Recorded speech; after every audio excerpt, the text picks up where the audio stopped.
A Boy Called Saul by Fiona Cummins. Read by Olivia Darnley.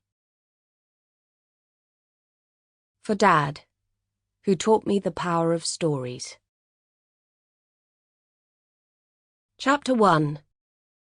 Monday. Saul Anguish hated the police. The filth, his mother called them, her lip curling in disgust. Whenever a patrol car came into view, his father made pig-like grunts. "Don't even look at them, boy." Then he'd smack Saul on the head to remind him the Anguish family had standards. His father was dead now, and good riddance to him. His mother was an alcoholic, but their distrust of authority had seeped into their son's bones.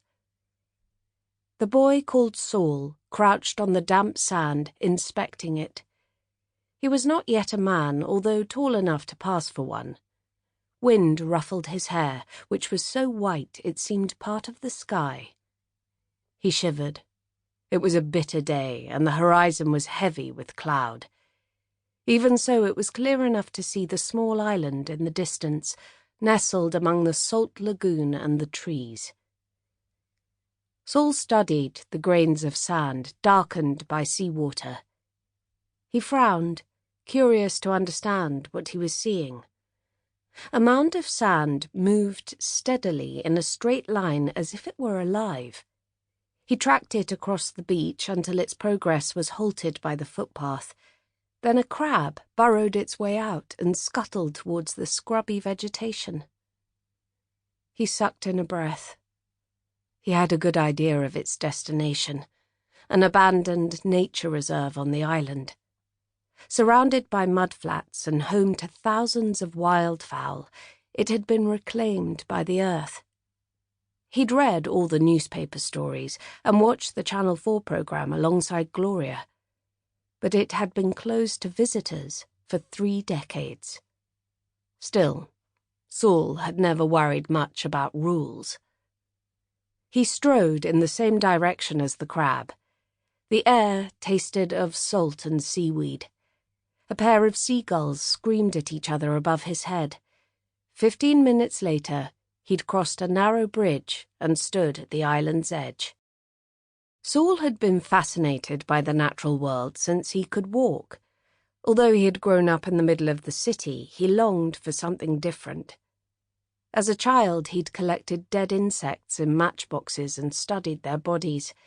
As a teenager, his interest had grown, and his heart had beaten faster with each new discovery. But it was the living population of this island that had drawn his attention today. Saul took a step forward, listening carefully. He could hear the reedy cries of the birds, a sandpiper, perhaps, and beyond that, a deeper sound, a sort of burrowing and scratching. He forced himself to concentrate and walked a few steps further. A rush of movement stilled him in his tracks. Even though he had known what to expect, the sight stunned him. He wouldn't have believed it if he hadn't seen it with his own eyes. A wall of crabs faced him, some the size of dinner plates. They were clambering over each other, too many to count.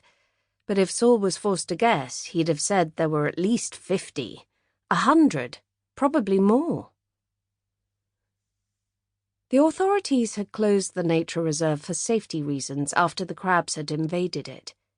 The crabs had arrived in ships from far-flung places, and now they had taken it over, digging holes into the earth and weakening its structure. Chunks of the island's edge had collapsed into the water. It was unstable and unsafe. But Saul didn't care.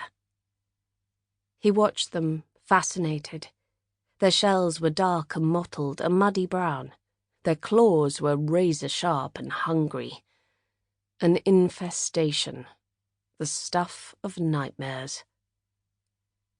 Intrigued, he took another step closer. The crabs were focused on something he couldn't see, their movements more frenzied than he might have expected. He wondered if a deer had wandered onto the nature reserve and become trapped. Or perhaps it was an injured seabird. Even a gull with its powerful beak and wings would be no match for these Sample complete. Ready to continue?